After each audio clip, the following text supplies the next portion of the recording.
చాలా జాగ్రత్త పడండి. 10 సంవత్సరాల తర్వాత అసలు మనం ఏమీ కొనలేము. ఒక డేటా ప్రకారము land, gold, silver, valuable assets అన్ని కూడా విపరీతంగా పెరిగిపోతున్నాయి. సిటీస్ లో అయితే ఇల్లు కొనే పరిస్థితి కూడా లేదు. ఆల్రెడీ ఢిల్లీ, బెంగళూరు ఆ రేంజ్ లో రీచ్ అయిపోయాయి. ముంబై కూడా, హైదరాబాద్ కూడా ఆ రేంజ్ కు రీచ్ అయిపోయింది. మధ్య తరగతి, middle class, above middle class వాళ్ళు రేపొద్దున ల్యాండ్ కొనాలన్నా కూడా చాలా ఇబ్బంది పడే పరిస్థితి వస్తున్నాయని డేటా చెప్తుంది. సో ఏదున్నా కూడా మీరు సంపాదించే సంపాదనలో ఇప్పటి నుంచి ఏదన్నా ల్యాండ్ కానీ గోల్డ్ కానీ కొని పెట్టుకుని ఉంటే మీకు ఫ్యూచర్ లో వాల్యుయేషన్ చాలా విపరీతంగా పెరిగే ఛాన్సెస్ ఉన్నాయి. అలాగే అగ్రికల్చర్ ల్యాండ్స్ కూడా తగ్గిపోతున్నాయి. ఫ్యూచర్ మొత్తం అగ్రికల్చర్ పైనే ఉంటుంది, ఫుడ్ పైనే ఉంటుంది. అందుకని బిల్ గేట్స్ కానీ పెద్ద పెద్ద వాళ్ళందరూ కూడా కొన్ని లక్షల ఎకరాలు కొని పెట్టేసుకున్నారు ఆల్రెడీ.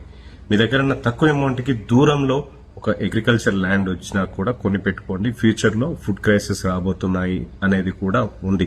సో మీకున్న అమౌంట్ లో గోల్డో, సిల్వరా, లేకపోతే స్టాక్సా, లేకపోతే ల్యాండా, చిన్న పీస్ ఆఫ్ ల్యాండా, అగ్రికల్చర్ ల్యాండా ఏదో ఒకటి కొని పెట్టుకోండి. 10 years తర్వాత బాగా పెరిగే ఛాన్సెస్ ఉన్నాయి.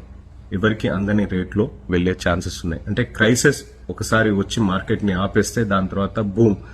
కోవిడ్ తర్వాత చూశారు కదా, కోవిడ్ లో మొత్తం పడిపోయింది. కోవిడ్ తర్వాత ఎన్ని రేట్స్ ఎంత పెరిగిపోయాయో మీరు అబ్జర్వ్ చేయండి. అలాగే క్రైసిస్ వచ్చినప్పుడు, క్రైసిస్ ఆగిపోయిన తర్వాత రేట్స్ చేతికి అందవు. సో జాగ్రత్త పడండి. Thank you so much.